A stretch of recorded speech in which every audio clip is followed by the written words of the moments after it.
music. Okay. Just chill. All right, just chill, and then we go with it. All right. Welcome to Beer League.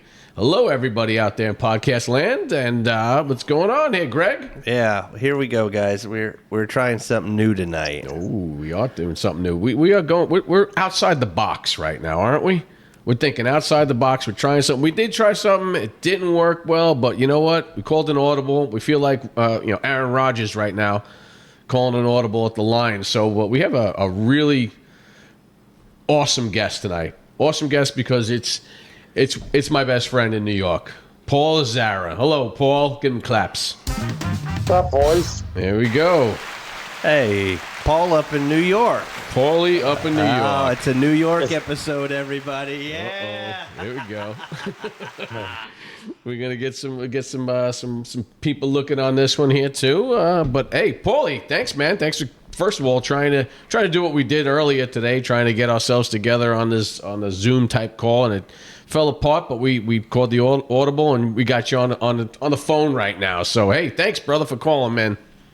Just doing my duty. Doing his duty here. So, I'm so happy right now that Paulie's here online because, we've always been talking about this for years. Paulie, me and the boys, we would be sitting in Paulie's house, just shooting the breeze, talking about anything and everything. And especially this podcast, it's, again, we've talked about this before. Our podcast is called Beer League. Why is it called Beer League, Greg? Because everything ends in Beer League. In Beer League. No matter how high you go up in any sport, you always will end up in Beer League. And, regardless of what it is, and this is about youth sports, too, and how people take it so crazy in Wait, what did you say? Youth sports? Did you say two Utes? The Utes, Paulie. Did you understood say two that. Utes? The Utes, kid. Oh, God. Well, Paulie, it was a great guest that I always wanted to have on the show, too, because Paulie was a coach, too. He just officially retired, too. Oh, yeah. Paulie's been a coach for how many years, Paul? A lot. Well, when did we first coach? It was, if I had to guess, 92, 93. Mm-hmm. We were the head assistant coach of a brand new high school hockey team. Mm-hmm. 2 years. Mm-hmm. I would say that went not great. And then I would say the first year went great. The first year, it's not that it went badly. There was no way. I mean, neither of us had ever coached before. Robbie, a friend of ours, took the coaching job because he thought he could do anything, and we just kind of were along for the ride. And then he moved to Georgia out of nowhere, and we had to assume it would not really, 20-year-old kids roughly, not prepared for it at all. And I think for the circumstance, I think we did a great job. And a quick proof of that is we won like 2 games the whole year, and that wasn't because of the coaching. We just had not a very good team. And then Sachem had a win. They had to beat us to be the number one seed, and we tied them the last game of the year. They even pulled the goalie in a tie game with like 2 minutes left, and we tied them. So to go from a team that got blown out the first time we played them by like 12 goals and then tied them when they needed that one for their season, that's an accomplishment, But when you look back at the overall body of work, we were way too green for it. But, again, we did it, right? We're 20-year-old kids, and we did it. I can't believe you were coaching at age 20. You didn't take any classes? You didn't get certified or anything? There wasn't. Yeah, we had to get certified some way or another, but there's no real education with that. Yeah, it wasn't wasn't a class. This class, I was a class 1, class 2, class 3. It was just way before that. It was meaningless. Yeah, even now, like people say like level 4, it's nothing. It's the same thing over and over, and none of them really teach you much of anything. But we do know a level 5, don't we? Yeah, I heard there was a level 5. I'm not a level 5. Level 4. We do know it. We do know a 5.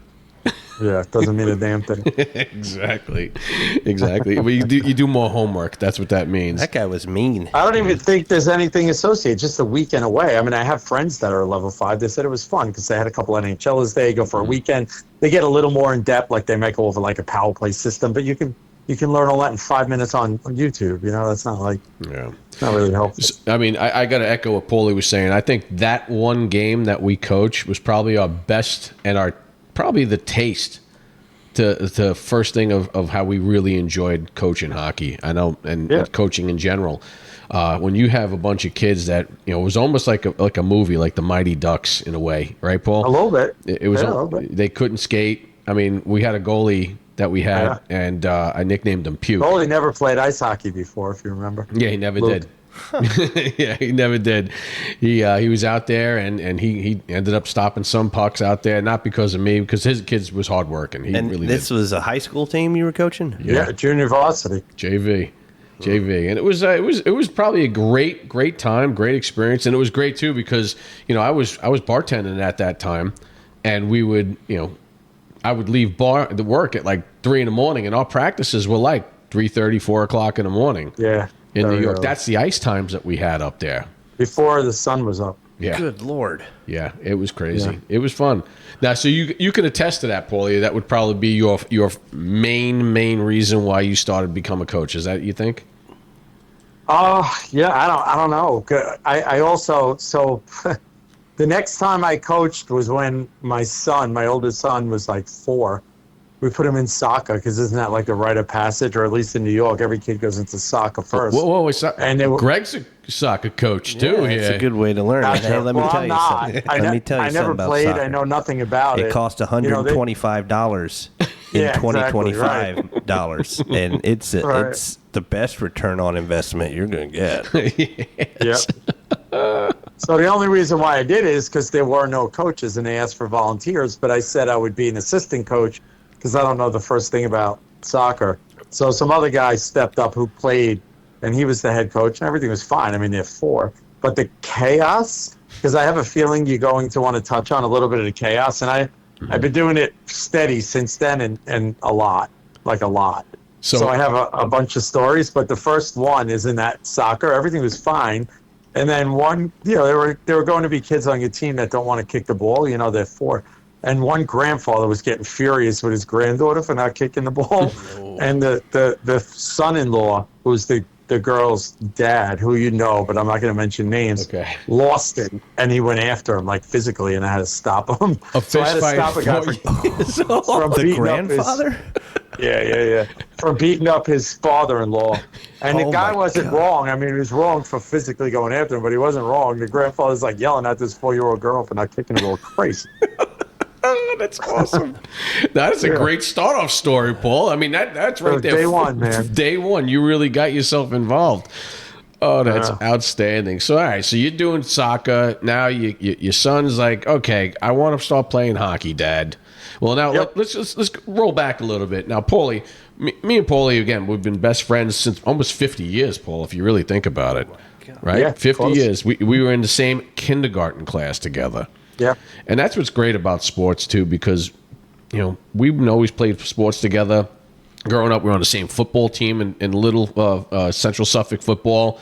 And guess what? 50 years later, me and you are still best friends, and we're talking like this, and you're coming on the podcast. And that's why I always, say youth sports, or even sports in general, will always keep you together as friends. Like, I'm friends with Greg right now. Why? Because of our kids played hockey together. 90% of the people that came here on this show already was some way of our kids playing hockey or football or baseball. Not football, but baseball together. We're going to have a soccer player coming in here that Greg's friends with. But that's what everything starts with, your friendships and because of this. And this is 50 years of our friendship, me and Paulie, growing up together, going to the same school together. And it's just outstanding. And thank you, Paulie. And I always want to tell you that, too. And it's a pleasure to still have your friendship over these years, even though I moved away. It still doesn't matter. But, we still pretty much talk on a regular, everyday basis, too. So that's what's great about it. Well, thanks, man. Great. All right. Valued friendship, man. Those are the deep ones. Amen. I know it's great. Now we're getting a little sentimental here. Okay. We're gonna get back here. Gonna get the waterworks going. Well, Paulie knows I cry all the time, so it doesn't matter. If it's not New Year's, I'll be crying. That's for sure. You could tell him that too later on, Paul. But all right. So now your kid's gonna hey, I'm gonna play hockey, and you're like, yeah, I'll coach it. I can't wait. I'm psyched because you love hockey. You are an avid Ranger fan too. Let I add you guys. Let's go Rangers. Right, there we go, Rangers. But there we go. So how did that start? How did you go about doing it? And up in New York, what rinks you gonna go and do it? So go ahead. Yeah, first thing's deck hockey. My oldest son was turning 5. My younger one was only 3, so we lied about his age because you had to be 4 to play. And we started playing deck hockey, and that was fun. It was like indoor deck. And I think I was the assistant coach, and then the next year I was the head coach. And a couple of friends' kids, like Todd's kid played, and a couple other people. And then I went into St. John of God roller hockey, which is worth mentioning because it's the only full contact roller league for youths, and it starts at like 4 years old, and it's full contact from day one. And it's like barbaric. It's like you go back in time 50 years. The coaches send kids after each other just to kill them. And every time a kid kills another kid, the parents in the crowd are like, fucking kill him. And I don't mean to curse, but that's literally the truth. With 4-year-olds like killing each other. It is insane. But it was fun for a little while, but too much risk, too much injury. They have this enormous set of rules just to protect coaches or to stop coaches from cheating because they all cheat. It's chaos, man. But it's a good learning experience. And then when you roll over then to ice, you can tell every St. John of God kid because you're playing like 7-year-old ice hockey, and they're going to the corners looking to kill people. Like, I played St. John of God. Stand out. So it prepared kids to play physically if they live through the experience. Now, did they have rollerblades back then, Paul? Nope. No, they didn't. Well, Right? my kids played. So I played in that league when I was like 14. I started playing in it, and there were no rollerblades. And I still have an injury that I got from like when I was 14 in that. So you were using roller skates? Yeah. Oh my gosh! The Chicago's, the Chicago ones. No, they were Bauer. Remember those Bauer, hard shell Bauer? They would dig a hole in your foot every time you skated. Yep. Yeah, that back then, it was a great league. I never played in that league, but everybody that played in it, they loved it. I mean, what was it? Almost an 80-game season you guys played. Good. No, you played. It was 40 games and one practice a week, an all-star game, all of that for like $30. And it was in the biggest crime-ridden ghetto on Long Island, right in the middle of it. Yeah, and it was outdoor. Yeah, it was. So bad. like in the winter it would snow, and all the coaches would have to go shovel the rink off by hand so we can play games that weekend. It was crazy. Yeah, that St. John the God League, and it was basically not sponsored, but it was by a church, St. John the God. Church. It was St. John of God Church. Yeah, and it was everybody that ever played in it loved it. All of our friends except me, I never played in that because I was doing other stuff too at that time. But everybody on our friendship group, they would always play in it. You know, Johnny played in it. Paulie Quills played in it, right? Didn't he do it? Todd did. Everybody did. Yeah. Every one of the kids got buddies. All those guys. Eggett. Hey, we got to Eggett. That guy's he loved that league because he took St. John the God attitude into ice hockey later on in life. We all did. That, when you played in that league, you couldn't help but, gain an edge. If you didn't have an edge, you couldn't play in that league. You would have quit. And kids did very routinely. And how old were these these kids? If you didn't like kids? the physicality, what's that? 8? How old were they? Well, you started at 4.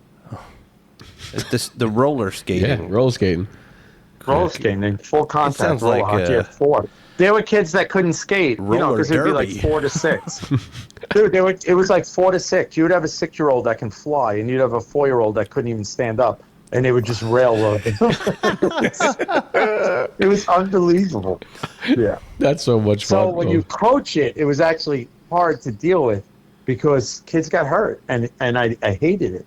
And they would just take headshots. I remember one time a kid on my team got his head taken off, and the league, like I said, I don't want to call anybody out, but there was like a degree of corruption in it. They only wanted the couple of coaches that run the league. They only wanted their teams to win, and they were the referees, and they refereed it as such. And like a kid on my team got cranked in the head, and they don't even call a penalty. I'm like, that was a headshot. You got to keep these kids safe. And they're like, yeah, headshots isn't illegal in this league. It's fine. Really? I'm like, that's hard to swallow. Oh, it is. Oh my! Is this a mob league? Is that what this It's crazy. There's no bro. such thing. And Tell the them there's no such fans thing. just as crazy. It's crazy. Sounds like you could make a movie about this. It really- Like, you really Sandlot, but with an edge. I wonder if they're still With an like edge. that, Paul. It was like Death Race 2000 meets Sandlot. or Rollerball. Remember Rollerball movie? Yeah, rollerball. That was another one. That's what that league was like. And I challenge you to get any other person on this show that has ever been associated with that league, and I guarantee they have the exact same story. And it's so ritual. They have a plaque with every single championship team since it started in like 1960 something. Everyone has a piece on that plaque. It's insane. That is cool. That is, I mean, again, I was always wanted to play in it, but I was always doing other stuff at the time. So Dude, they send kids to the pros. yeah. Well, I know what was that one kid name that was kid that played in Minnesota. I forget his name. Yeah, no, Eggett went to the pros and the roller hockey league. No, I mean pro NHL. There were NHLers that played. Oh, did Milano? Sonny Milano? No, it was a kid that played for Minnesota, but just like a cup of coffee. A bunch of years ago, right around Christmas, he got called up. He played like, I don't know, 10 games. Oh, really? Yeah, he came from that league. Wow, okay. I don't He know was what. from Bohemia. Or Blue Point or something like that. I think it was from that area. Was it Chavo? No, he wasn't. No. I didn't know what rollerball was. This is a 1975 film. Oh, yeah. Like he's got the computer up here showing In the not too distant future, wars will no longer exist. But James Caan, right? there James will be rollerball. Oh yeah, James Caan. Yeah. It was a great movie. I was like, you got to watch it. Rollerball. And there's a 2002 reboot. Yeah, that one didn't do too well. Yeah, there was a remake of it. Yeah. Yeah, James Caan one was great, and people die in it too. Yeah, people would. So you had guys on motorcycles, and the guy on the roller skates would grab the motorcycle like skitching, but they had like spikes all over them, and they'd skitch past people and like spike them in the face and kill them. Yeah, it was a crazy movie. Good movie. It's right up Yeah. there with that's Death Race 2002. It's a great movie. Oh man! All right, so you're coaching now. You're starting to coach over there at St. John the Yep. God, and. Yep. Talk to me a little bit more how that progression happened from that to mites to termites, as they call it now. I mean, I don't even know what they call to you. Yeah, so my kids started playing ice. They were, first a couple of clinics, some skating lessons, and then they moved into, like whatever the little kid hockey is. I guess they were in, whatever. It was house league for a year. Mm-hmm. And then I never thought about travel hockey. It wasn't a goal, but a guy I knew, I worked with his wife, and he was starting a team. It was the Rinks travel team. It was the organization didn't exist, but they had an idea to start it, and they asked my son to play on it. And I knew he wasn't really good enough, and he would have been really young for that team. He's an 07, but he's a December birthday, and he was like one of two 07s on the whole team. All the rest of them were 06s, and he wasn't really good, and all of that, and he wasn't ready. And the guy's like, no, it's okay. It's our first year. I want your son. He's aggressive. Let's put him on it. So it was a little bit of a struggle for him. But he enjoyed it. He got through it. It was fun. The team was actually very successful. Most of those kids that played on that team, and they were just kids plucked out of house league, they all went on to be really good travel players. A lot of them went and played in college. And then the very next year, he moved up to 10U or to 12U, and I became the 10U coach. And that was my first year coaching travel ice hockey. There you go. And it was in your blood after that. Yeah, and it was the same thing. We went around and just pulled kids out of house league, approached their parents. It was like creepy, you're like, I saw your son play hockey. But a lot of them were into it. They're like, yeah, I thought about it. And some of them weren't. They were kind of like me, where they were caught off guard, but they rolled with it. We used to do like a 20-game season, super fun, low key. We played the first year in like a developmental travel division, and then after that we went into single A, and we were super competitive, man. We used to win championships all the time. We won tournaments all the time. We won the Metro leagues all the time. Like, we were really good, and the kids, they liked it. It was almost like an extension of the Rinks House League at that point. Now, when you say travel in Long Island and New York, what does that mean? It means you go to Bronx, or how far do you travel when you're playing travel hockey? We go to Boston. Boston would be the furthest, I think. Yeah. And that's 2-3 hours away? Well, it's really 4 hours because you have to go 2 hours west to go 2 hours back east. Yeah, so. It's 4 hours no matter how you slice it. Even if you take the ferry, it's 4 hours. But most of the games are an hour away, 30 minutes away. I mean, they've got enough. Yeah, I would say within an hour would be the majority. Some are over the bridge in Jersey, like Connecticut. It's not travel, it's competitive. Like down here. You know what it is? It's tight here. We have a ton of teams. You guys are more spread out. It's the same thing, just geographically, you have a lot more territory to cover. Yeah, we've got to travel 2 hours is our closest one, and that's barely ever. It's 4 hours, it's 5, just, to drive. Our league is called the STYHL League, right? And we're just doing this look out right now. And in our division, my son's division, he's got 3 Atlanta teams and an Alabama team.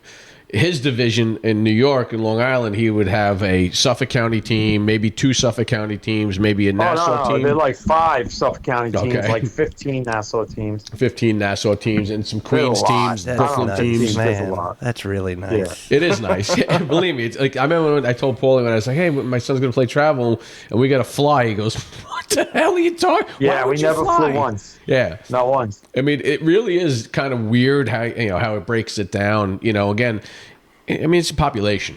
Let's be honest, it's population up there, and plus you got enough rinks up there, and obviously you still have people that don't like each other. One organization doesn't like this organization, and that type of stuff. You probably have to go out of your way to not like each other up there, though. Like it's highly competitive for the same kid. You know what I mean? Which is going to be very different than the situation you have. I always hated tryouts because they all jockeyed for different tryout dates. They all were strategic, and when they held their tryouts, because they wanted to grab the kids first, or you know what I mean. It was always underhanded.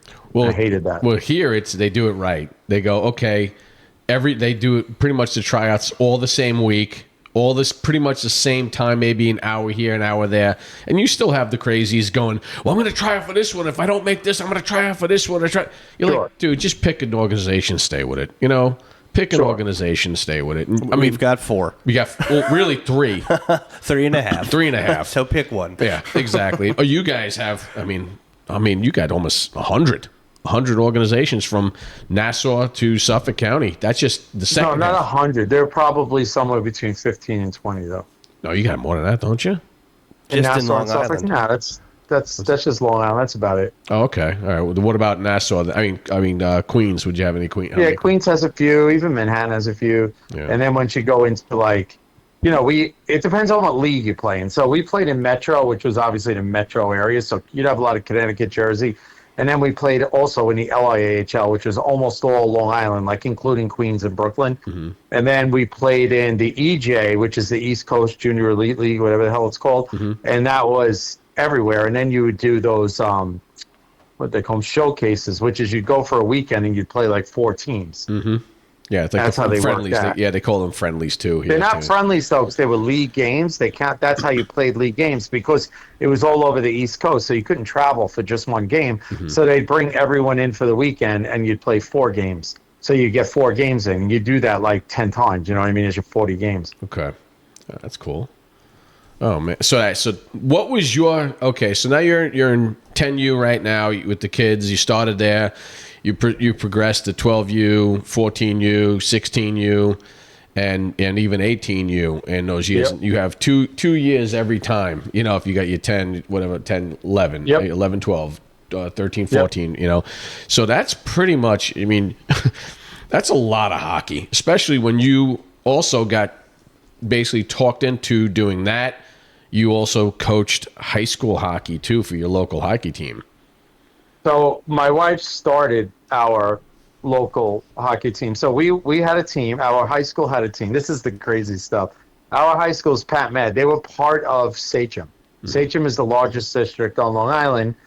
A couple of parents thought about starting their own team, just a Pat Med team, because they felt like they were second fiddle within the Sachem organization. I have no idea. Mm-hmm. My kids weren't old enough yet. And Sachem caught wind of it. The guy that ran Sachem, will remain nameless, was one of the most underhanded people, the people I dislike most, whether it be in travel or high school hockey. He's just horrible. Mm-hmm. Should never have been in any of it. And he's an educator professionally as well, which is sad. But long story short, when he caught wind of it, he kicked Pat Met out of Sachem. So now you had all these kids that were high school seniors that had been playing together forever, and now they had no team. So that was terrible. The league actually did the right thing, which that was pretty uncommon too, but they put them all on like ESM or like some other high school team that needed kids because they felt bad that they were going to split them all up. So it worked out, and then the very next year, when we heard of it, we knew my kids were coming up.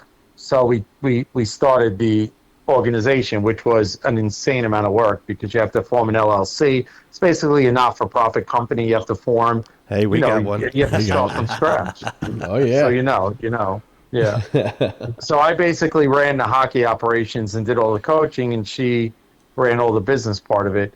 And then we went around and just trying to recruit kids from the 3 high schools that were part of it just to get enough kids to have a team. And we literally had to have at least 12. And none of our teams had more than like 14 ever. We just scraped together a team each time. But it was that was fun. It was a lot of work, but it was fun. That's awesome that you did that. Plus you probably made and I know you did. You made a lot of good friends, close friends over the years by doing that too. And it sucks.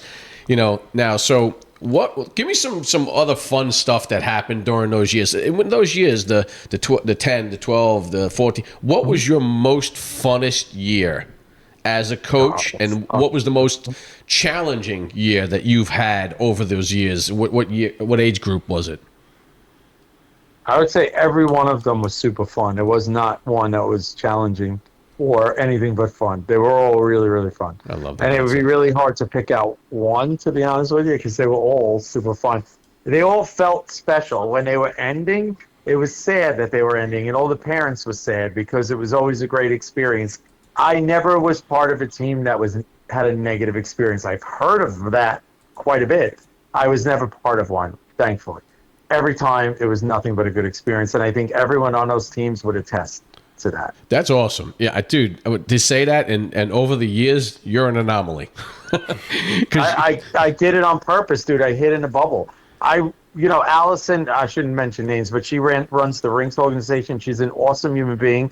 She ran the Rinks travel program, and she basically had me and the guy Bernie who started it. We were the two that coached it from the beginning. As we moved up, we brought new coaches in, but we lived in our bubble. We never went outside of it, so we were protected by good people. And it was always run correctly and run for the right reasons. And the same is true at high school because we started it and ran it. You know what I mean? So we protected ourselves from the chaos that was out there. And the kids that came into the bubble, they appreciated being there. And the families, there were kids that left it because they wanted bigger and better things. I could have moved on. My kids could have played at a higher level, but I chose not to. So how do you find the right people that you think form a bubble? Like, what do you look for when there's so many different players? That's it. Yeah, good human beings. Do you look for parents more so, or the talented? I mean, obviously you go, "As the talent, that kid is really good. Let's get him over there." No, you have no choice with the parents. I never hurt a kid because his parent was an asshole. We never cut a kid for that reason. So the parents are just part of it. You just had to manage that, and I never had an issue with it. And the kids, I never, we didn't, like in high school, we didn't get to cut anyone. So it was just whoever was there was on the team. But my job was to make it a family, and I coached both of them just like it was a family, both high school and travel. And it's easy, it's not hard. It's easy and it's fun and it works out great. If your intentions are good, it'll work out, but that's not always the case. And that's when it's a bad experience. Dude, you said the key word right there, family. That is the most awesomest things. And that's how, I guess me and you are always, we're in the same mold. We've grown up together. We pretty much have the same values in life. And we know, none of our kids are going to make it anyway. Maybe if they do, great, super. But it's a family. You want to have the best experience. And me coaching baseball over the years, you want to make it a best experience for the people, the families, the kids. That's right. And always remember, because make it the family. And some of these, and you have it absolutely correct, because you have seen over the years these coaches and these organizations that get so crazy and so caught up in, hey, we got to win at all costs, don't care. And I'm sure you've played against some of those guys, and you're just like, I can't. And in a way, too, you feel bad, too, that some of the kids that you coached, and you're like, all right, we got the family, and all of a sudden you go, you're going to go to that organization? Okay. That breaks your heart, bro. I'll be honest with you. That's the only thing that was ever there. There was some negatives dealing with the league or the different leagues I was in. There was definitely some negatives and definitely some run-ins, like not bad, but like my son was suspended for 9 games for kicking during a fight. He got jumped. He never kicked. We even showed the tape to the league, but they didn't care because the ref called it. That was a negative feeling. There was some negative feelings throughout, but those are like one-offs with that, So I don't know. If they're bad intentions, and when teams go bad, it's because a coach is either coaching just for their kid and they don't give a shit. You know what I mean? That's terrible. Or it's for the money. Like a lot of them make a living off hockey. They get paid for coaching. They run clinics. And they only take kids on a team that they know their parents are going to pour money into their clinics, and they kind of force them to, because they won't play them if they don't show up at Monday clinic. that's when the negativity starts. People like that. I've heard of that up there. There's a couple of organizations up there that, hey, we're having a clinic, and guess what? He's not on the team because he didn't spend that extra $100 for a clinic on Monday. And you go, wait a second, what are you doing? But the guy's getting paid up there, and some of these guys are getting paid pretty good money up there in that organizations, and they have the donors. Those are hey, little Johnny should be on his team. Here's this money.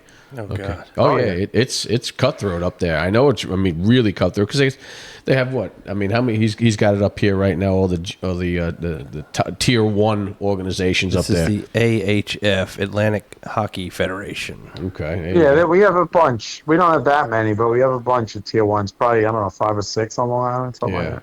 I know you have the Royals, PAL. You got Gulls.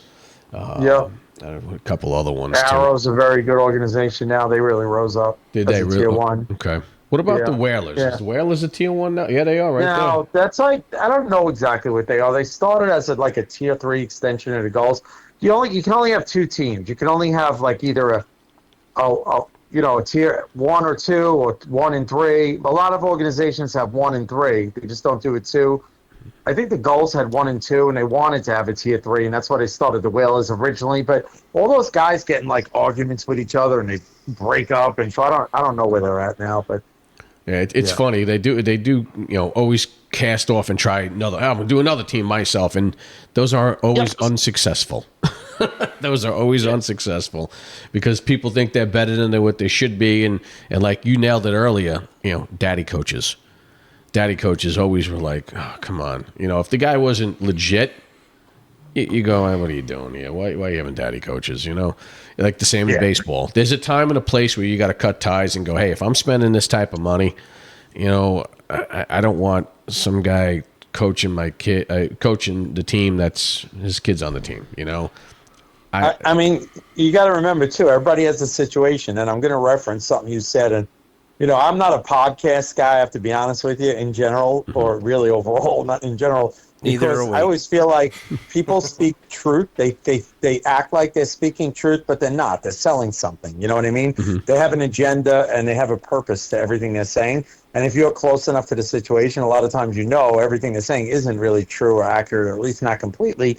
But it's pushing or furthering their cause. So I always kind of steer clear of podcasts because I'm the guy that when a friend goes, "Oh no, man, you can't eat that, it's not good for you. I saw it on a podcast." I'm like, I don't really care what you're saying if you saw it on a podcast. That drives me nuts. It's not scientific, right? No. So, but then I'm watching yours because you're my friend, and you go and say, you guys are having a discussion, and I don't know who it was, but they said, I was at a game and a coach started yelling at the referee and cursing at him. It was terrible.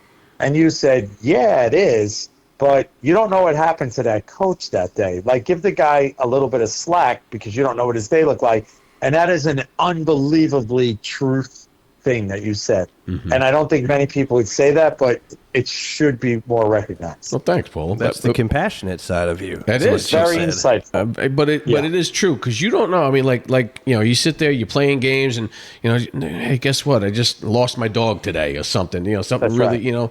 and you can snap of a drop of a dime, or you just something happened. Whatever it is. I mean, something bad happens, and you're just getting beat up every single day. It's life. Let's be honest. That person's human. That's right. He's not a robot. He's not a super coach the whole time. He's a human being. And if that guy's got feelings, he's got something's going on in everyone's life. Everybody, we don't know what goes on inside your head or their heads. Hey, that's right. Listen, be compassionate in a way too with people, and you go, hey, you know what? He snapped. You know what? I'm going to give him a pass today. But if he constantly does it, you go, this guy's got an issue. But if he does but here's the crazy thing, bro. So that's true, and no one should ever do it. No, and it's not justifiable, but it happens, and I've done it. I think anyone that coach. So there's two big misnomers with coaching, and I think number one is they don't realize that coaching isn't standing on the bench telling kids to get on the ice. That's the easy part. You know what I mean? Coaching is working in practice every day, having a practice plan, installing systems, and teaching kids to play within them. That's the hard part. Any idiot can stand on the bench and go change and yell at a kid once in a while, right? But the other part is it's exhausting. There's so much time and energy. When you coach, like I was coaching no less than 3 teams ever, and it's exhausting. And yet you do have bad days, and then you have some wise ass, 22-year-old referee, and you ask a question and he ignores you like you're not even talking, and you go, I asked you a question. He goes, yeah, open your mouth again. I kick you out. It's pretty hard to not go, who do you think you're talking to right now? You know what I mean? Oh, man. Well, I want to clarify something, too. I said earlier here about dad coaching, and Paulie was a dad coach. So, Yes. but if I'm talking about a high tier, real expensive, thing. You did it as a, basically tier 1, and that's perfect. Yeah. That's fine. But, you're not Tier really. Tier 3. Tier 3. It's right, tier 3. But if you're tier 1 and you're doing this and you're like, wait a second, Different animal. Different animal. That's why I just want to clarify that too over there. Not saying, hey, you're a dad coach, you're the guy. No, it's not at all. But bottom line is too, you had great experiences. I know people that your kids. I mean, I go to New York and I go watch some of the games, some of the, your kids' games, and they're like, "Oh, hey, Paul, hey." You walk around, you're like the mayor at the rink. Everybody. I've just been doing it at the same building forever, But everybody has a positive attitude towards you too. They shake your hand, hey, Paul, how you doing? So no, they do. I mean, you could tell when people are fake. Let's be honest, dude. You can really tell. But every time I walked in there, I got introduced to about 50 people. And I could never know who was who, and after time, and you're from Nashville, my Paulie just coach, my son's coaching this, blah blah blah. It was always a great time when you were there, coaching, and I know I'm gonna ask something say something to you, may get you a little sentimental here. This is the first year that you're not coaching, and I want to say almost 10 years, right? Yeah, at least 10 years. Since my kids were 4. And he's 18. Yeah, so it's 14 years. 14 years that you've been coaching, and this is the first time that NHL season's going on. You have not, just starting. It's like, hockey started already. This is the first time that you're not doing practices. You're not doing, the secondary stuff. You're not setting up your plans, your game plans and everything. And I know it's got to take a toll on you, dude. And I got to be honest with you. It's got to be a little saddened that this is the first year that you're not coaching. You're like, wait a second, what do I do with myself? But it's got to. All right, ready? Two parts to that. Okay. I get to watch Ranger games when they're actually happening. I get to watch Steeler games when they're actually happening. I bought land upstate that I go to almost every week and enjoy every single minute of it. I come home and I eat dinner like a human being with my family. And I only say that because think of anytime you get mad at a coach, think of that they've given all of that up to coach your kid. So I don't miss that one bit. Do I miss the kids? A little bit. I'm sure, I love the kids, but I was getting tired of it. It was a long time. The only thing I truly miss is I miss watching my kids play. That's it. Well, that was great because you had your front row seat watching your kids play, and and that's always them play. I don't need to coach. I just wish they were still playing, and they're not. Yeah, because I miss that. Oh, that's it's funny. I know I always say to my wife, I said, I'm my kid's biggest fan. I enjoy watching him play hockey. I enjoy watching him play baseball. But what you just said, especially coaching and giving everything you have and not basically giving 100% attention to your own kids. No, God, exactly. No, my kids came second to everybody else. I didn't favor my kids. The least lucky kid on my team was my kids. Well, it is true, and I found it that way because you know why, Paulie? You have that compassionate heart of two going. You don't want people going, well, he's just putting his kid out in center because he's my kid. No. You're like, no, wait, he's got to really, really earn it. I had an assistant coach with me in one baseball, and the guy is a superstar. The guy's a great dude. He was an ex NFL player. He was a backup quarterback for the Titans, and he said to me once, he goes, if your kid's not the best player out here, don't give him an all-star. Don't make him this all-star. If he's up top 5, no, don't give it to him. He's got to work harder, and your kid has to work harder to know he's got to be the best kid out there. And I found that probably the most enlightening thing out there that he's ever told me. And I know there's times that I didn't make my kid go in the all-star game. Sorry, dude, you didn't make it. Even though he got the most votes. Nope, don't care. I'm not that guy because I don't want I don't want parents, saying, "Hey, well, your kid's only making the All-Star team because he's your kid." Nepotism is a big thing for me, and I always hated it. So I'll give you a piece of advice on that. Mm-hmm. And I don't know if I was told it or I just developed it, but it's so freaking obvious, but yet no one finds it. Do the right thing every time, whatever the right thing is. As long as you do the right thing every time, your experiences will be great. Because inevitably, there's always going to be someone that's not happy. And like I said, I haven't dealt with a ton of that. Partly because I didn't play coach at a super competitive level. That's part of it. And the more competitive you get, the more crazy people get. And the other part of it is, you always do the right thing, and people kind of know and appreciate that. So even if someone did, for some off reason, take exception, everyone else would be like, they're wrong, Mm-hmm. So if your son is good enough to make the All-Star team, put him on it, because that's the right thing to do. Mm-hmm. Don't hold your son back just because you care what other people think. If he truly earned it and he's the top, whatever makes the 3 kids, then put him on it. Well, I'm going to tell you, I'm going to go a little step further. My kid, this is when I know my kid I was pumped that he did this. He made the All-Star team. He was the highest. It was most votes on the team. And mm-hmm. I said, "Hey, buddy, you're going to be in the All-Star team?" He goes, "Yeah." I said, "Yeah." He goes, "I don't want to go. Send the other kid." I go, wow. What? I go, "What?" He goes, "No, the other kid. He's never been an All-Star. Give him the All-Star." Wow. He goes, "I've been an All-Star before. He goes, I'll have much more fun hanging out with you on the bench." He goes, "As long as I can go ahead and be a first base coach during that time with you."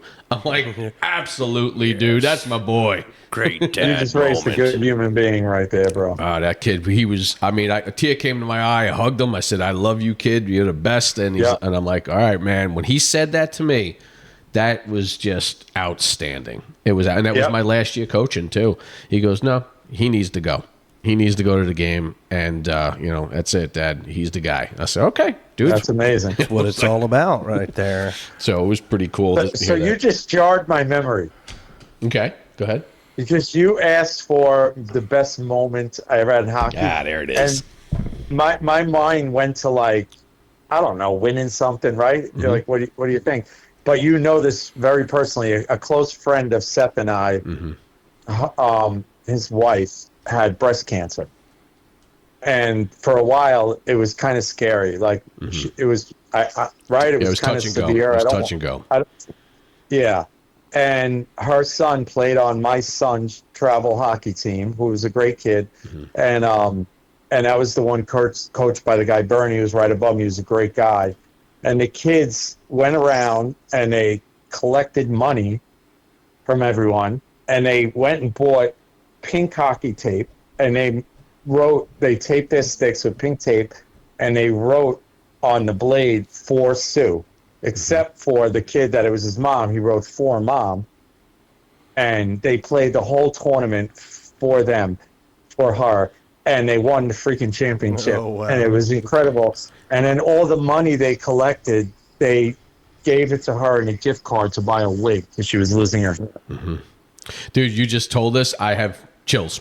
That's the first time I ever told this story and got through it. And it's because I'm on the phone. If we were in person, I would not have been able to get through it, I promise you, because I haven't yet. That's the first time. Wow. I remember you telling me that story, and you I have the picture still. I'm going to look for it and send it to you. Oh, that would be outstanding. Outstanding. Yeah. And that, you know what? That was that's amazing right there. That shows you've done a great job with those kids, and those kids are just that is probably that's higher than anything right there. That those kids have did that, man. That is no one told them to do that. They did that all by themselves. Golly. That's like one of those ESPN game day stories that you watch on Saturday morning about somebody having cancer, and then they come back and then they play the last season. It's like, oh, and they won. Did it again, man. Stop making me cry on Saturday. And Eddie scored the last goal. The son scored the last. If you can make it any more fairy tale. Outstanding. You know what I mean? Like, yeah. It's and great hockey player too. The kid was tough as nails. Yes. Tough as nails. See, it's funny because the person that Paulie's talking about is a friend of mine from another side, and Paulie's. I guess you always have those two worlds that collide. I met them through hockey. You knew him otherwise. We had no idea we were mutual friends with him until we ran into each other all together. Well, the best thing is when you showed me a video of him laying a kid out in one of your games because he did something, and I'm like, oh wow. And then after you go, wait, that's you? That's the kid? I'm like, yeah, that's the That's guy. It was the hysterical. funniest thing how all worlds collided. And I think I was up Yeah. here. I was in Nashville, and I came back to New York at the time, and you were showing me the videos. And after I was like, holy cow. Because when I was up there, I knew him very good personally. And then you basically got to know him very good personally because he was on your team. Yeah. So that is outstanding. That's a great story, Paul. I'd love to hear that. I hear that. Yeah, that was amazing. It truly was amazing. You Those know, kids are incredible. With all the great stories, all the bad stories that we've heard with crazy hockey parents and crazy sport parents and basketball and football, that is such a heartwarming story, and that's those are great. Those are great to hear, and I know you've seen some really crazy stuff going on over there, and crazy parents and fist fights, I'm sure, in the stands and the parking lots. Everything. Well, give me a story of what happened that was just like you were almost disgusted with some of the attitudes up there. Do you remember it all? Yeah. Oh, well, like one that was a big deal was the high school hockey league was run by the same people that ran it when we coached when we were 22 years old. Oh boy. Or 20 years old, wherever we were. Same people were still running it. And there's got to be a reason, right? They were like 85. They really weren't around. They didn't run it well. It was so antiquated, but they wouldn't let it go. So I don't want to accuse anyone of anything. I don't truly know, but it was assumed that they were somehow getting a lot of money, through not the right means. Mm-hmm. And they never would show their books, which every nonprofit's supposed to, but they never opened them up. Mm-hmm. And then everybody got so tired of all the horrible things that were happening that the coaches got together and formed a new league, and then we're going to leave and start their own league. But we had to get ice time from around the island, so they did. But then the guy that owns the rinks called them all and threatened them to not give us ice time, and then USA Hockey got involved. Wait a minute, and they crushed it. Yeah. See, this is funny. You just hit something in nerve because we brought up today. I mean, I think I showed you the article about the Dallas Stars thing going on right now. Do you ever see that article yet, Paulie, in USA? No.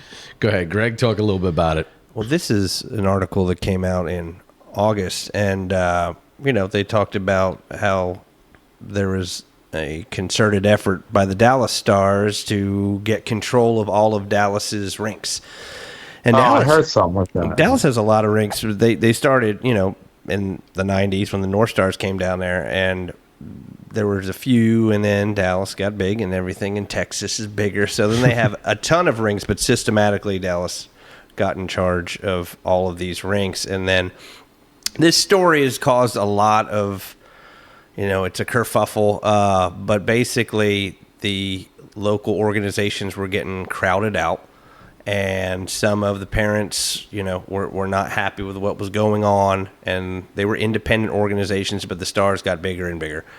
And so it's, alleged that one of the people that's involved with the organization threatened people with ice time and they denied it. It wasn't a threat. You took it as a threat, but it wasn't a threat. But there was basically a dispute over some coaches, and the independent organization wanted to get rid of them. They're affiliated with the Stars, and the Stars people said, no, we don't think that we're behind that. And if you get rid of these two coaches, then we got to remind you where you get your ice time.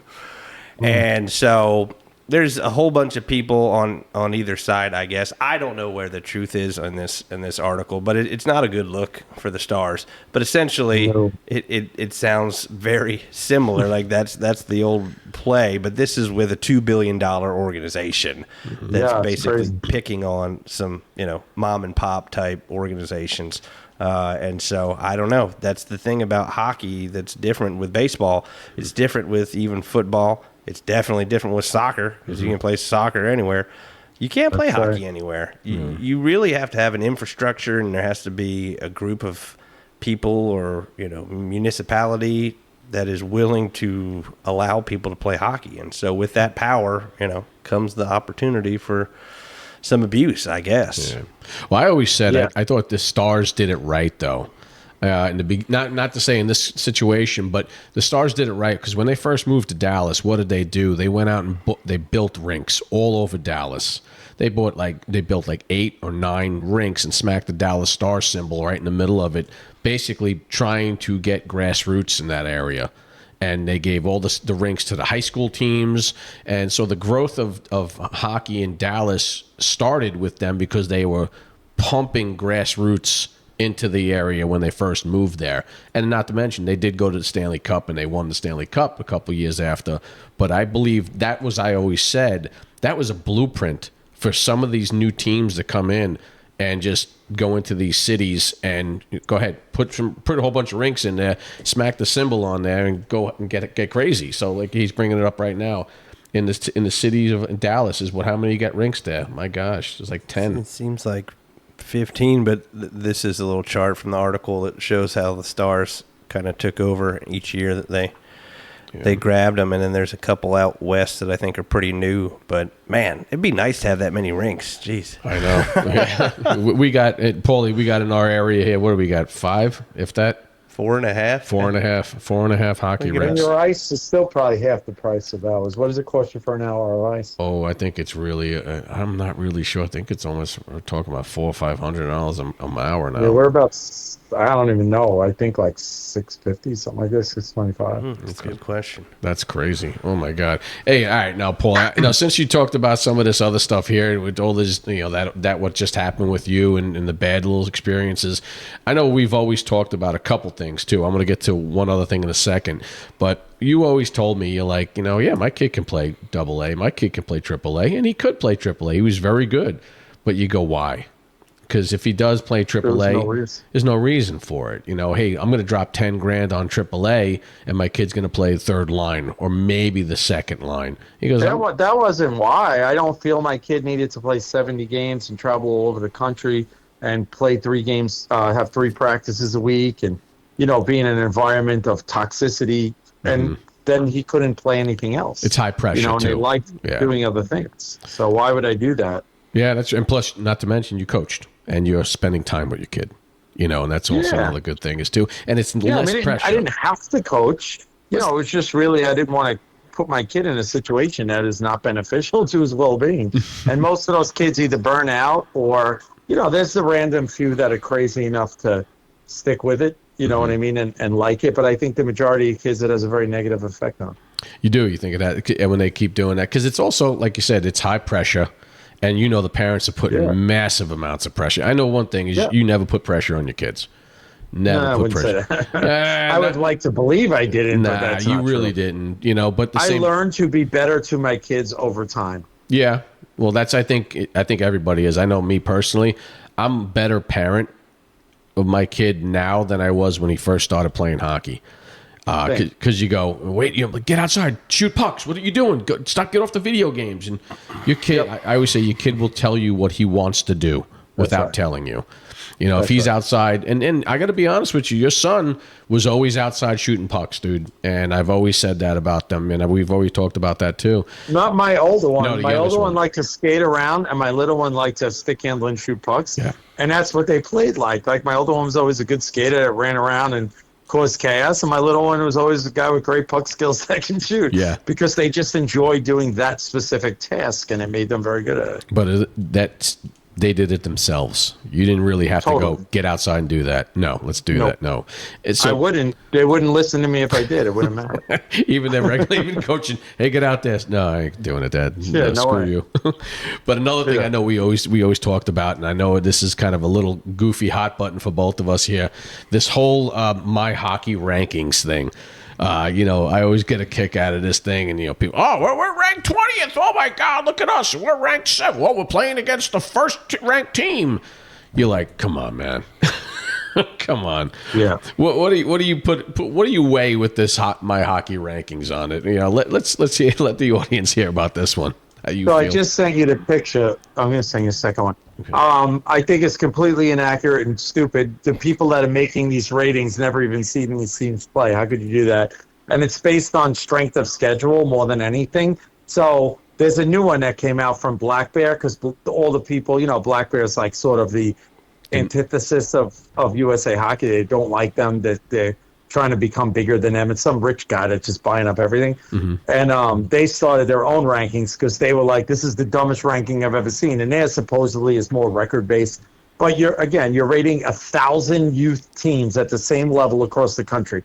Does that seem logical or possible to you? I don't know, not at all. Not 1,000? Wow. Yeah. Well, we had the. Yeah, he pulled the rock. I remember going into a tournament ranked like 820th, and we were playing the 302nd ranked team. We thought we were going to get killed, and we blew them out by 10 goals. And then we played the 900 ranked team, and they were like way better than us. You know what I mean? Like it's not even close to accurate. It's stupid. Yeah, I always found that funny, and they're like, "Oh, we're gonna play." But the thing is, I always said it's you have these teams, and who comes up with this My Hockey rankings? If you look at the top teams right here, we're looking at the board here. The board is it looks like they're all these teams from the Midwest and Chicago and Minnesota and Illinois. They're good hockey. Don't get me wrong. But then they sprinkle in a couple Northeast teams here and there. You get a Boston team. Then they'll sprinkle in a California team, maybe a Florida team, a Tennessee or a Texas team in there. But most of the top 25 teams are all from the Midwest. So that seems to tell me who came up with this thing. My Hockey Rank is. So it's not who came up with it. Think about this. I don't think. Think about this. If you want to win at something, right? Mm-hmm. And there's a way to do that, are you going to coach your team the correct way? Or are you going to, not coach, that's the wrong word, but are you going to schedule your team the correct way? Or if you're motivated to be at the very top of those rankings, you're going to schedule your team in a way that will most benefit you to be at the top of the rankings. Mm-hmm. Yeah, so in other words, the Long Island Gulls, they don't play in any division, because if you play in the division, you're going to be playing really good teams and really crappy teams. Because, most divisions have 10 teams, say, ranging from really good to really poor. So they don't want to play the poor teams because that'll drag down their hockey rankings. They only want to play the top teams in the country. Mm-hmm. So they don't play in any league, and all they do are tournaments against the top teams. Mm-hmm. So, of course, they're going to be ranked high because that's how their organization is run. If you play in a league, you're inherently not going to be ranked high. Sounds familiar, Greg. It sounds like the SEC. Yeah, it sounds like the SEC. I always say it's the SEC, the most overrated conference. Sorry, bud. They're the best. Yeah, it's the same thing, right? It's the same thing. Because you know why? Because they say they're the best in the beginning. Hey, you got to do it. I got to take the mud palace. And there's UK there. You got tough. The thing. But the thing is, and that's it exactly in the beginning of the year. Oh, they're ranked number one. Why? Because we say so. Because we make most money for college football. We bring in the most money. Everybody wants to go here. Don't get me wrong. It's still a very good conference. It's awesome. But is it the best? It's debatable. Debatable. But they say it is because they say it is. And you got to kiss the ring. You got to kiss the ring on that stuff. Oh, man. That's what I always feel. Well, keep something in mind, dude. Mm-hmm. When we played Little League Baseball, which was like the purest thing, right? That was America. Mm-hmm. You played Little League Baseball. You put your mitt on your bike handlebars and you rode your bike. You'd have like one practice a week, maybe a game or two on the weekend, and it cost your parents $30. Mm-hmm. And the organization that ran it was either like CYO or some not-for-profit organization. No one was putting money in their pocket. The coaches were all volunteers, mostly dads that had a little baseball background, and everybody had fun. That's when it was legit. Mm-hmm. It's not that anymore. Now it's these major organizations that are looking to make as much money as they possibly can. Mm-hmm. So it lost its youth sports legitimacy. Go ahead, Greg, because we always talk about what is youth sports now? How much is it? It's a $40 billion a year industry. There you go. Yeah. There you go. Enough said. Yeah, and that's exactly how it became. It is youth sports. It's again, we're involved in it. I mean, we feed the monster. You're done feeding the monster now, Paulie, so you get to sit back and put your feet up and laugh. Me and Greg sitting here, we're still feeding. I'm feeding the monster on both ends. Travel hockey and travel baseball. Greg's just sitting there going, "You're an idiot, Seth." But it's a lot of private lessons there. Yeah. You came from one tonight. It became one tonight. Yeah, it's October. And you're doing baseball. Yeah, he did a little baseball lesson tonight, and but the thing is, he tells me, he goes, "Dad, I need to get hitting lessons." And I say, "All right, well, your dad used to be a hitter. I can hit." And he's like, "No." Okay, Dad, buddy, I love you. More catching lessons, right? And that's one thing I could do. I could hit. I could always hit. And he was, no, No, all right, whatever. But he still loves the game of baseball. But this year, Paulie, we have to make that decision at the end of the year. Okay? You don't have to make any decision. You're making that decision yourself. Yeah, I agree. He's too young. You don't have to make it. Yeah, I do, because the finances start getting a little higher too, Paulie. Oh, well, that's different. That's why. different. That's why you're gonna write stuff off with a podcast if you cover it right. I believe we have a CPA who's going to help us. I with wonder. some of that We got to travel get that expenses. CPA, get the travel expenses, and do that. I tell you, we got. You know what? Maybe guess you what? too can have a podcast.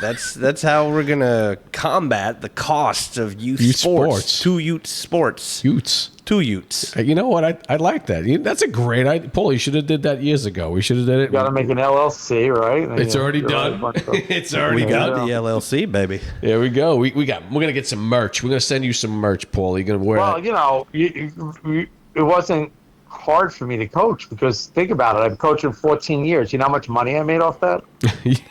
Yeah, you did. Not one penny. Not a cent.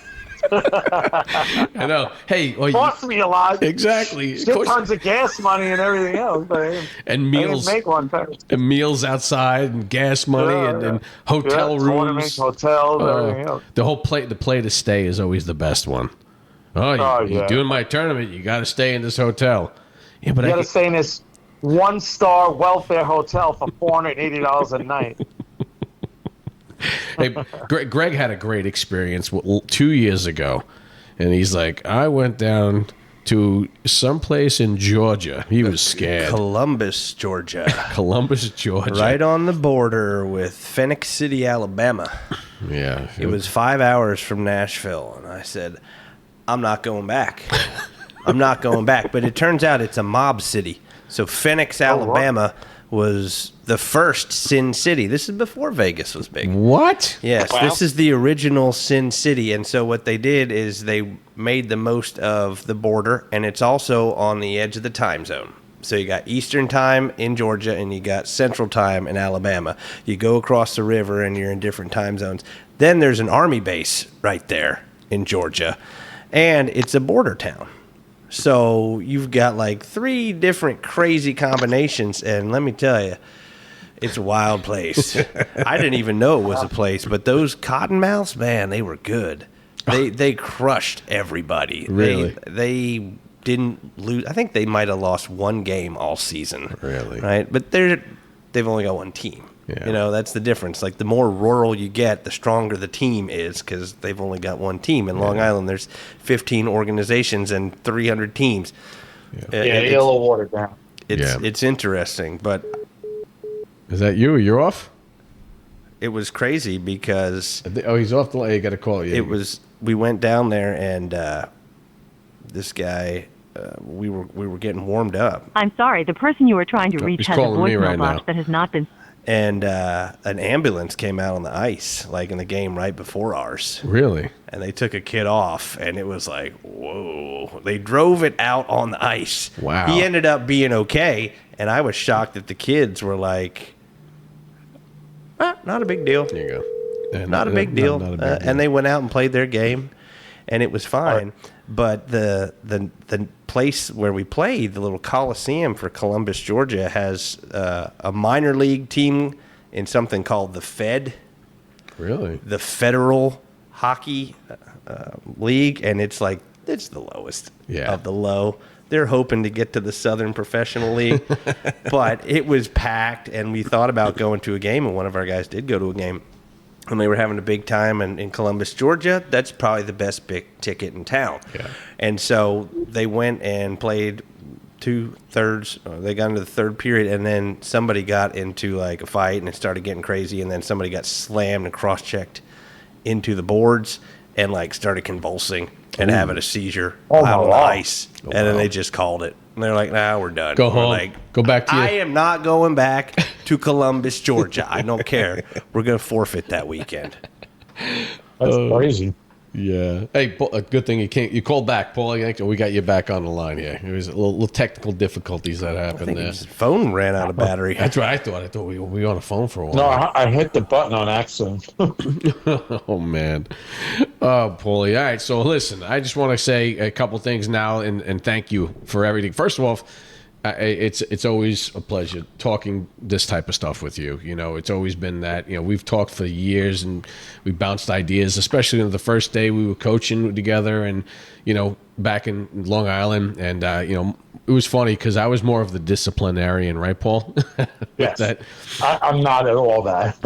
yeah, Unfortunately. I'm a little harder on some of the types, and I didn't really care for some of the stuff that these kids did. But you know what? I learned better not to be that way anymore with the kids. But I was more of the disciplinarian. I made the kids work a little harder too. Like our goalies, they were, you know, the kid's name was, I nicknamed him Puke because he threw up. That was his nickname. From playing goalie. Yeah, because I would do drills with him, and he would be like, just couldn't take it anymore. But it was just so much fun. But did he develop? Yeah, 100%. Yeah, all right. Yeah, and yeah, he developed. You know? It made me improve tenfold. Absolutely. Yeah, all right. Well, thank you, Paulie. Thank you, Paulie, on that. But I think our second year was probably my most disappointing year with that, because we were on such a high with that last game, and then we weren't good again the next year after, because we were taking other kids' cuts that are, you know, freshmen kids that we were taking. Yeah, we had kids on our JV team. That's right. There weren't enough JV players, so we took kids cut off other teams' freshman teams to round out our JV team. That's how ridiculous it was. Yeah. And then our general manager came up to us one day and was like, you know, I think we need a plan. Yeah. And I looked at him. I said, I'm out. We're done. We're done here. But Paulie, again, this is great to even have these conversations. I mean, I'd love to have you even more on the show talking about some cooler stuff too, like just us. You know, we are going to get sometimes we're just talking about us, and have some of our other buddies come down here, and we'll go just sit here and have a couple cocktails and talk about fun times and just how everything became of us, how our friendship group started and became who we were because of hockey. I mean, we would be at Paulie's house here. We would watch the Rangers during the Stanley Cup runs.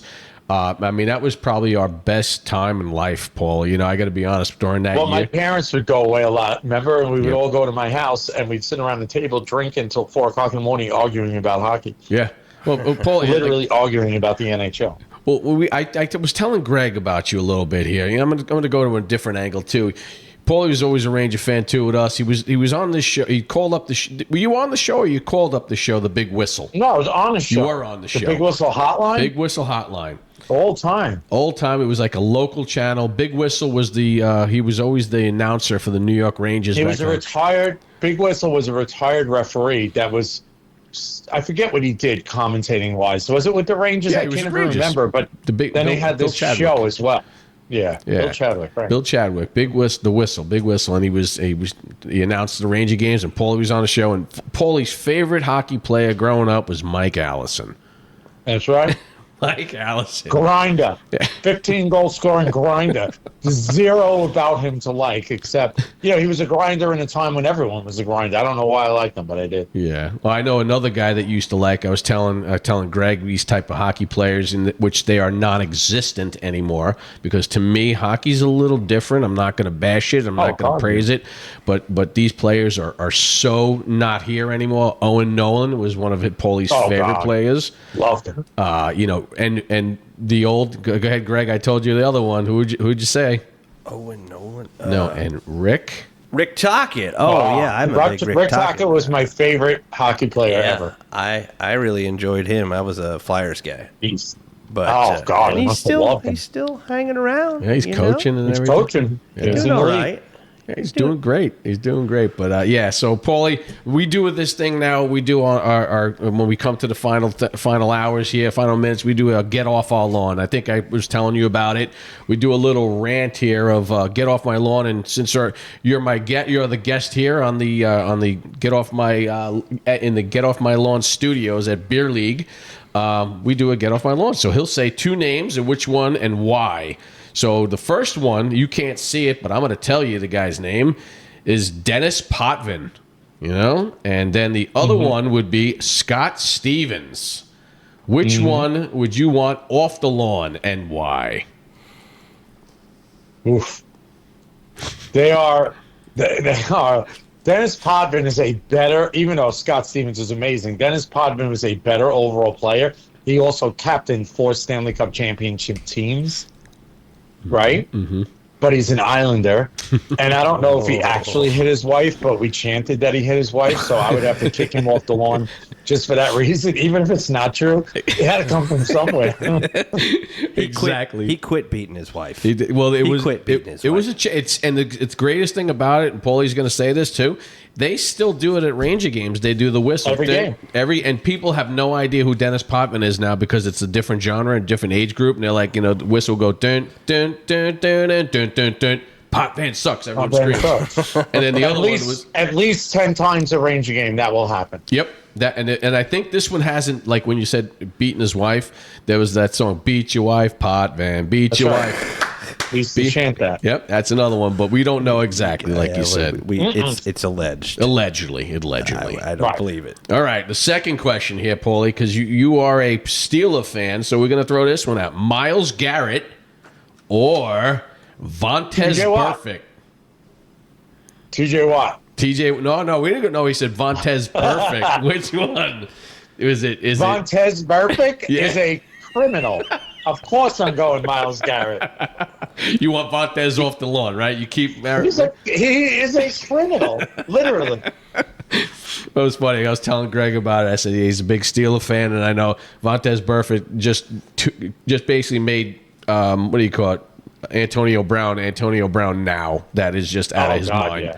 100%. But he was just so lowbrow, bro. It was beyond. I don't know who that is. What did he do? I defend NFL players. I know a lot of people get upset with them. I do not. Because my theory is the level of intensity and hardcore, that you're in, that mode you have to get in is not easy to achieve. It's a different state of mind. So I don't mind all the craziness because I feel it's important to them. You have to bring that level. Bring that level up. Yes, to bring that level of physicality, right. So I let a lot go, but that guy crossed every line there is to cross. Yeah. I mean, even though Myles Garrett grabbed your quarterback's helmet. That was a one-off. He's a good dude. That was a one-off. That was an accident. We all make mistakes. Hey, did you get the pictures of the hockey sticks? I just want to show. Yes, I want you to show Greg before I sign off. I gave him to Greg. I put him on his phone. And he's going to put them up on the website, I'm sure. We'll try to show the picture up on the website here. You're going to... Pretty amazing, right? It is pretty hot. It's beautiful, man. It really is. There he is. He got it up on there. See, there is for Sue, Mom. Look at that. That is absolutely insane. All the kids did that themselves. That was awesome. Yeah. Wow. That's a beautiful story, man. Thank you for sharing that, man. That is perfect. I'm glad that I got through it too. Oof, I know you did. Oh, now you're bringing us down. We're going to bring us right back up with the last one here, Paul. We got the last one. Yep, go for it. And then back to hockey here. We go. We got Sidney Crosby or Alex Ovechkin. Ooh. Yeah. See? And I already know something about this, so I'm going to let him say what he says. I don't know if I can pick one because they're both people I did not like most of their career. And then towards the end of their career, I learned to love them both because I appreciated the player they were. Mm-hmm. So it's a hard choice because they're both so great in their own right. See, you got to pick one, though, Paul. See, I was saying this, and I know exactly what you're saying. And I'm the same way what you just said. You couldn't stand Crosby crying so much, but he is phenomenal. Ovechkin is an insane goal scorer. I mean, look, he's the number one goal scorer in history in this era, too. In this era, which you don't have, I mean... It's not as prolific. No, exactly. He is so insane. And another time is, I remember you told me the story when you were in a meeting and the Capitals were in the same hotel and you saw him just... Go ahead, tell a story on that one. So I'm going to, just because of that, I'm kicking Ovechkin off my grass. And I'll tell you why. Because he came, all the Capitals, they were playing the Islanders that night in the playoffs. I just happened to have a work meeting in the same hotel. Their whole team walked by together about 15 minutes later, and they were all in suits. 15 minutes later, here comes Ovechkin in a golf shirt, didn't let me take a picture, and just kept walking. If that was Crosby, he would have been there 15 minutes before the rest of the team in a suit, preparing for what he's going to say to the team before the game. So that's why he gets the nod. I like it. I like that. You know what? Perfect, Paulie. Right there. That is exactly what it would be. Oh man, that's all. Good answer on that one. I got some quick ones though here.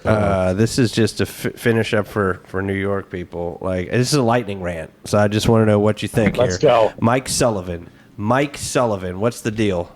Yes, no, Don't know yet. Jury's out. I've heard bad things about him, but the guy won a lot. Okay. What do you think, Seth? You know what? I'm again. It's still new. Still no, he did win a lot, but I mean, he was a Penguin. He did win a lot with Crosby and Malkin. Yeah, but he still won a lot. And he was there a long time, so he didn't wear out his welcome too quickly. Yeah, no, that is true. I mean, anything was better than what they would. I don't know. I didn't like it. He's not excited, but I got a question. Zibanejad on the wing. What's that about? Yeah. What? Yeah. What's the thinking there? He should be playing wing. He's a big body guy. If he puts a good effort in, he can control the boards. He's made to play on the wing. He has the speed to be a center, but there's no reason he can't be a very effective winger. Mm-hmm. All right. To me, if you need him at wing, put him on wing. But Dave always was very weak in center, and that's why he ended up playing center over those years. That's right. Who's he going to play with? And the worst part of his game is his defensive coverage down low. It's terrible. So take him off center, put him on the wing. I'm sure he can handle those duties much more easily. Yeah. All right, last one here. Aaron, as I call him, Aaron Rodgers. How do you feel? What's your verdict so far in Week 5? Oh God, that's a tough one too. He's definitely old and not great anymore. He's okay now, serviceable. He has great knowledge. He still can throw the ball, but when you put the whole package together, he's just nothing what he was because it's a physical game and he can't take that part of it anymore. Mm-hmm. He had a very bad reputation, and I saw him speaking to podcasts, which I don't watch. So he was on a podcast with Cam Hayward, and Cam said, I heard a lot of negative things about you. I haven't seen that. You've been nothing but good since you've been here.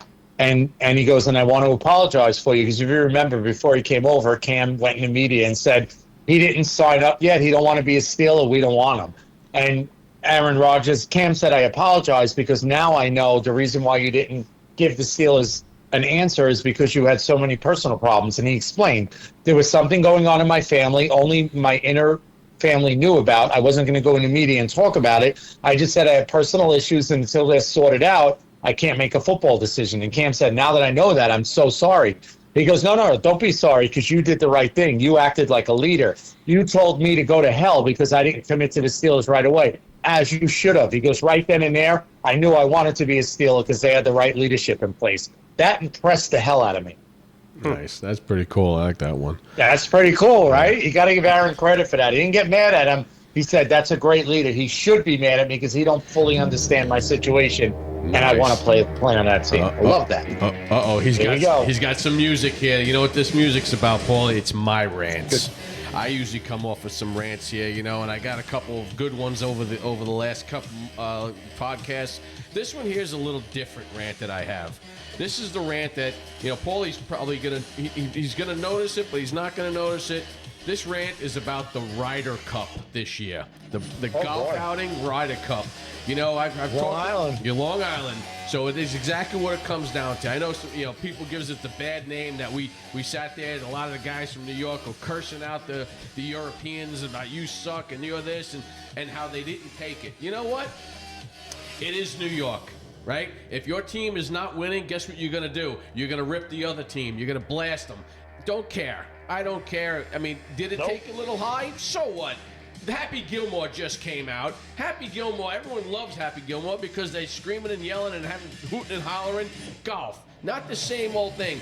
Also, these Europeans are stuck up, spoiled brats and never got talked down to. And now you come bring them into New York, and New York and USA is losing. What do you think they're going to do? Oh, this is great. I'm going to walk out? No. Hey, guess what, McElroy? You suck. You suck. You suck. Right. And that's it. And I would absolutely be the same person up there. I may throw peanuts at McElroy when he's in his backswing. So you know what? Hey, I got to tell you, thank you so much for bringing this to my attention here. You know this, Mr. Mike Long. We talked about this, and you were upset about it, but I'm not upset about it, because you know why? When you lose in New York, there are other teams that are going to be losing, because we're going to let them know that we're losing. So guess what? I have no problem with that. I have no problem. And with let me that. ask you a question, Seth. Yeah. What do you think would have happened if that tournament was in Philly? Exactly. Worse. Exactly. In Philly. They would never debase themselves by going to At Philly. least we're better than Philly, man. Yeah, exactly. And you know what? And it was Bethpage, so it was a little stuck up too. So that was the